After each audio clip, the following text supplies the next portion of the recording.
Field marshal general Asim Munir का China का visit, इसके अलावा भारत के जो प्राइम मिनिस्टर हैं नरेंद्र मोदी, उन्होंने यूके का विजिट किया है। पाकिस्तान के इसहाक डार जो फॉरेन मिनिस्टर हैं वो यूएस में हैं और इमरान खान के बेटों ने भी यूएस का विजिट किया है, जहां पर कुछ प्रोमिनेंट पर्सनैलिटीज से उनकी मुलाकात हुई है। आज की इस वीडियो में हम समझने की कोशिश करेंगे कि क्या खिचड़ी पक रही है। डिफरेंट एंटिटीज के डिफरेंट रीजन्स में विजिट, इनके क्या ऑब्जेक्टिव्स हैं और पाकिस्तान इस वक्त चाइना और अमेरिका से क्या हासिल करना चाह रहा है। चाइना और अमेरिका को इस बदलती हुई सिचुएशन में हमसे क्या एक्सपेक्टेशंस हैं, आइए जानते हैं। तो सबसे पहले तो हम बात करेंगे आर्मी चीफ के चाइना के विजिट की, जिसमें इनकी टॉप पॉलिटिकल और मिलिट्री लीडरशिप से मुलाकात हुई है। हम पहले तो बात करेंगे जो उनकी पॉलिटिकल लीडरशिप से वहां पर मुलाकात हुई है, और इस हवाले से जो टॉप मीटिंग है वो चाइना के फॉरेन मिनिस्टर वांग यी से हुई है,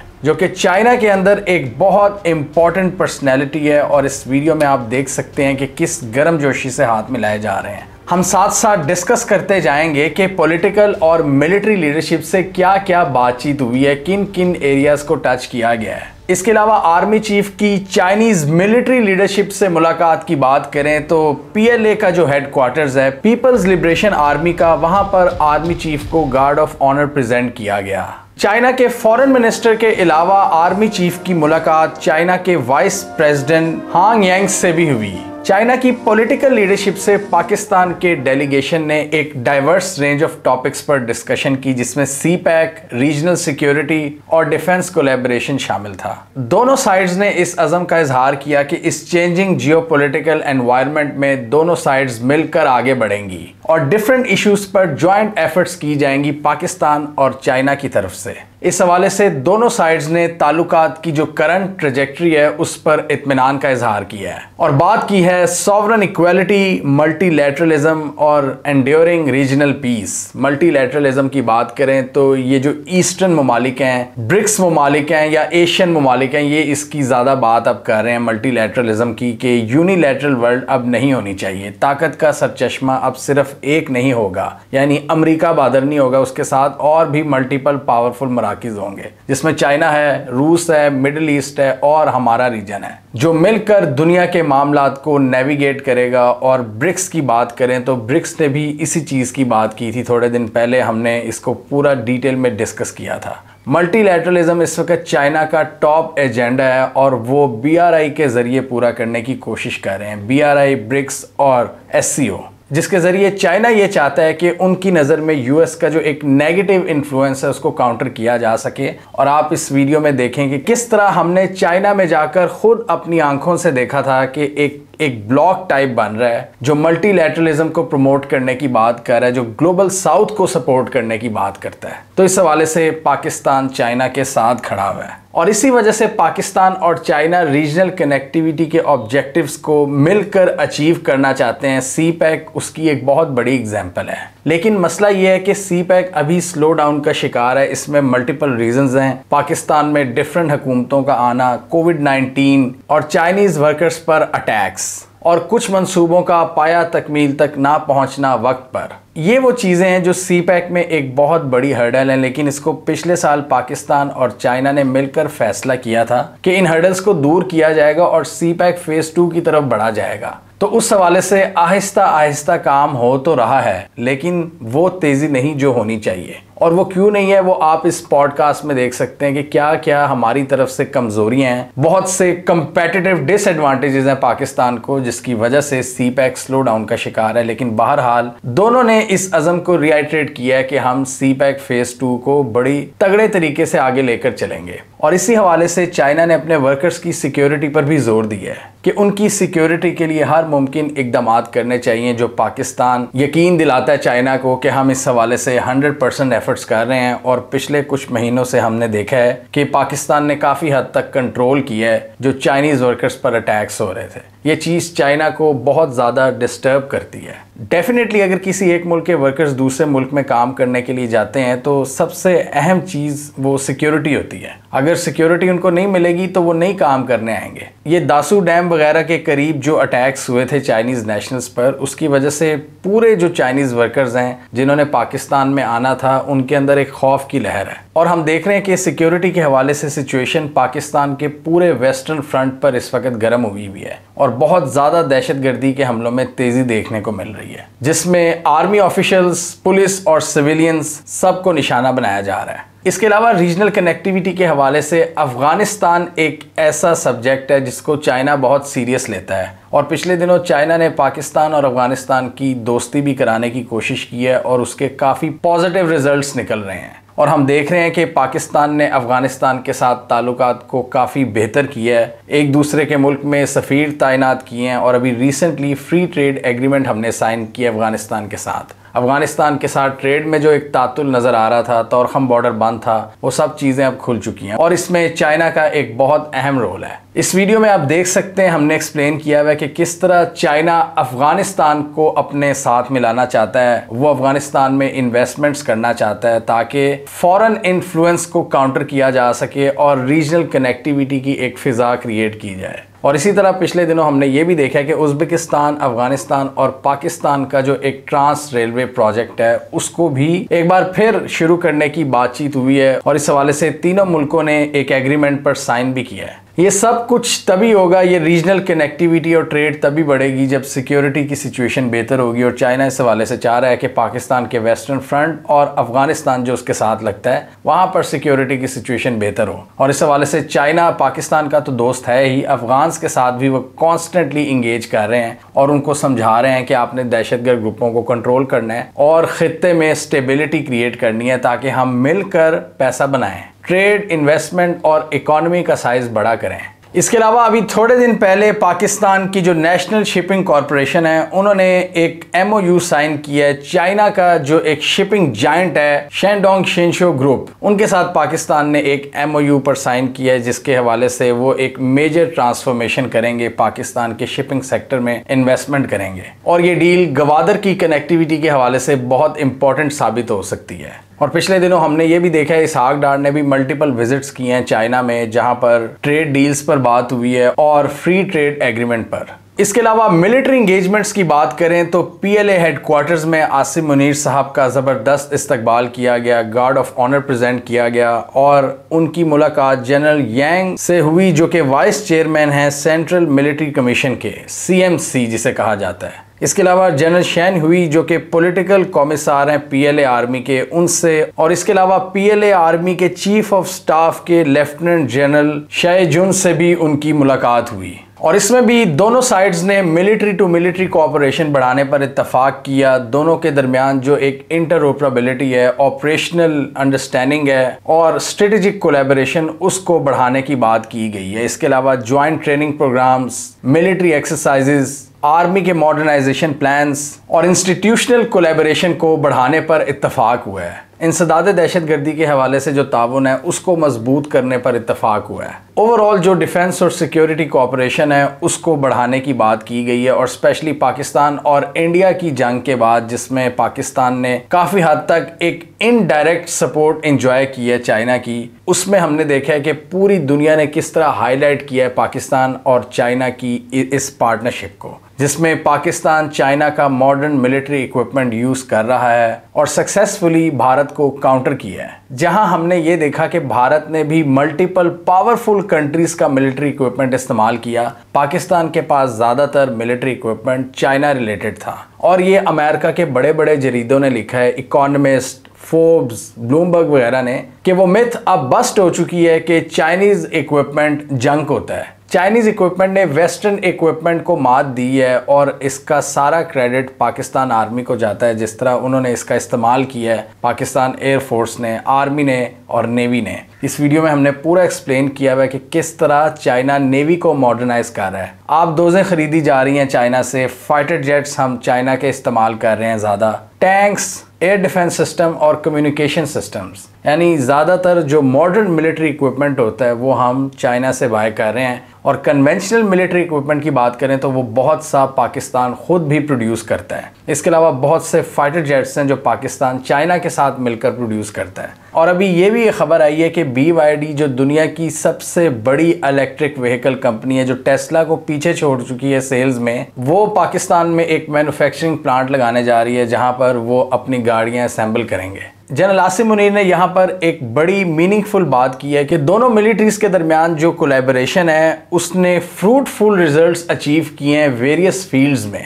अगर मैं इसको समझूं तो डेफिनेटली इसका इशारा पाक भारत झड़प की तरफ जाता है कि किस तरह पाकिस्तान ने चाइना की एक इनडायरेक्ट सपोर्ट के साथ भारत को मजा सिखाया है। फ्रूटफुल रिजल्ट्स हासिल किए हैं वेरियस फील्ड्स में, जिसमें मिलिट्री टू मिलिट्री कोऑपरेशन है, डिफेंस इंडस्ट्रियल कोऑपरेशन है और इंटेलिजेंस डोमेन में एक दूसरे की ताउन। चाइना के जनरल यांग ने यहाँ पर अपना पॉइंट ऑफ व्यू पेश किया है कि हम अपने सदर का जो विजन है उसको आगे लेकर चलते रहेंगे।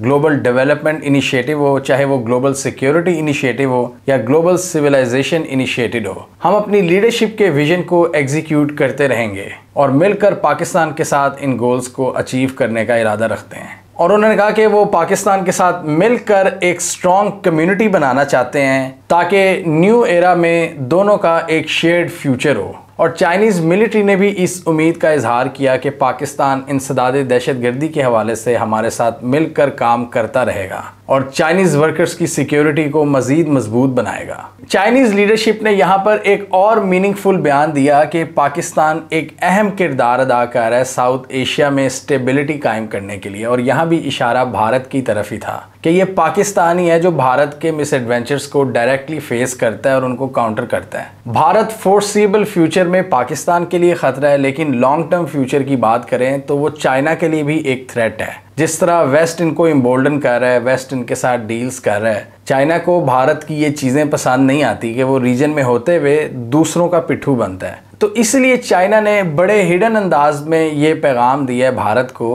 कि पाकिस्तान इस खित्ते में एक रीजनल स्टेबिलिटी कायम करता है साउथ एशियन रीजन में। और साउथ एशिया की बात करें तो अब चाइना ने इसको बहुत सीरियस लेना शुरू कर दिया है, क्योंकि पहले की बात करें मोदी सरकार से पहले साउथ एशिया में भारत एक लीडर के तौर पर जाना जाता था, क्योंकि भारत की पॉलिसीज यही होती थी कि जो साउथ एशियन ममालिक है इनको साथ लेकर चला जाए, और भारत इतना होस्टाइल नहीं था अपने नेबर्स की तरफ जो पिछले 10 सालों में हुआ है। बांग्लादेश, नेपाल, श्रीलंका, मालदीव, जिस तरह इन सब से इसने ताल्लुकात खराब किए हैं, और इस वीडियो में हमने डिस्कस किया है कि अब चाइना इस रोल को टेक ओवर करने आ रहा है और वो एक एशियन अलायंस बनाने की बात कर रहा है, साउथ एशियन अलायंस, जिसमें सार्क को रिप्लेस किया जा सकता है। और इस हवाले से पाकिस्तान, बांग्लादेश और चाइना ने एफर्ट्स का आगाज कर दिया है कि ठीक है, अगर सार्क रिवाइव नहीं कर रहा भारत, जो कि सबसे बड़ा प्लेयर है सार्क में, तो हम आते हैं। चाइना अब ईस्ट एशिया के साथ साथ साउथ एशिया को भी अब बहुत सीरियस ले रहा है। इसलिए पाकिस्तान चाइना के लिए एक बहुत इंपॉर्टेंट कंट्री है कि साउथ एशिया में जो एक स्टेबिलिटी है,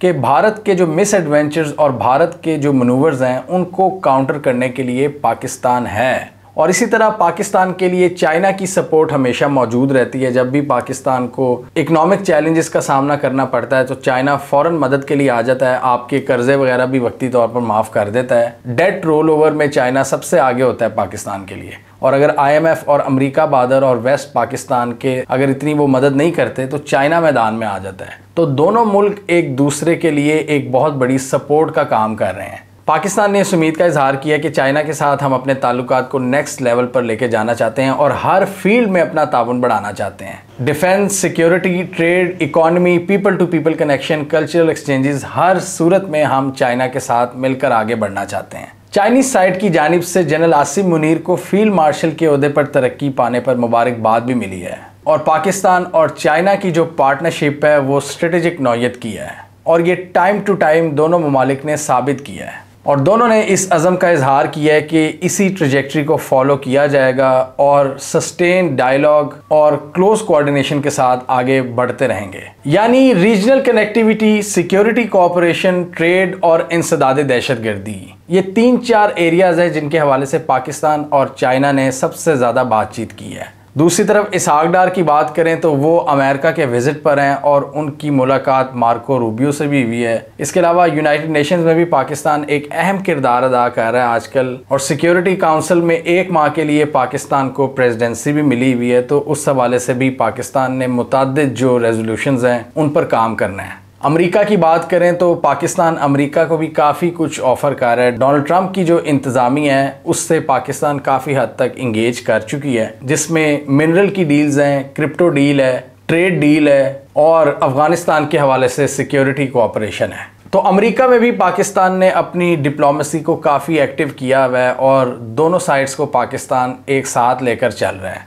एक की ऑफिशियल चाइना में मौजूद हैं और दूसरे की ऑफिशियल अमेरिका में मौजूद हैं। जबकि भारत की बात करें तो नरेंद्र मोदी ने अभी यूके का विजिट किया है और एक लैंडमार्क ट्रेड डील साइन की है यूके के साथ, और वहां पर दोनों ममालिक ने एक दूसरे पर जो टैरिफ्स थे उनको कम करने का ऐलान किया है। दोनों डोनाल्ड ट्रंप के सताए हुए हैं, उनके डसे हुए हैं। अभी डोनाल्ड ट्रंप भारत के हवाले से बहुत अग्रेसिव हुए हैं ट्रेड डील के हवाले से। जब तक उनको भारत से ट्रेड डील नहीं मिल जाती वो बहुत अग्रेसिव एक्शंस ले रहे हैं और अपनी कंपनीज को कह रहे हैं कि भारतीय वर्कर्स को हायर नहीं करना या भारत में फैक्ट्रीज नहीं लगानी, और इसी तरह यूके को भी बहुत से तहफ़्फ़ुज़ात हैं। तो ये दोनों बेचारे ट्रंप के मारे हुए आपस में मिल गए हैं और इन्होंने एक बहुत बड़ी ट्रेड डील की, और ये 2 बहुत बड़ी इकॉनमीज़ हैं दुनिया की, यूके और भारत। इन्होंने अपने अपने मुल्कों में एक दूसरे की चीज़ों को सस्ता करने का ऐलान किया है फ्री ट्रेड एग्रीमेंट के ज़रिए। इसके अलावा मोदी की मुलाकात किंग चार्ल्स से भी हुई है और वहाँ भी उन्होंने अच्छे ऑप्टिक्स दिखाने की कोशिश की है।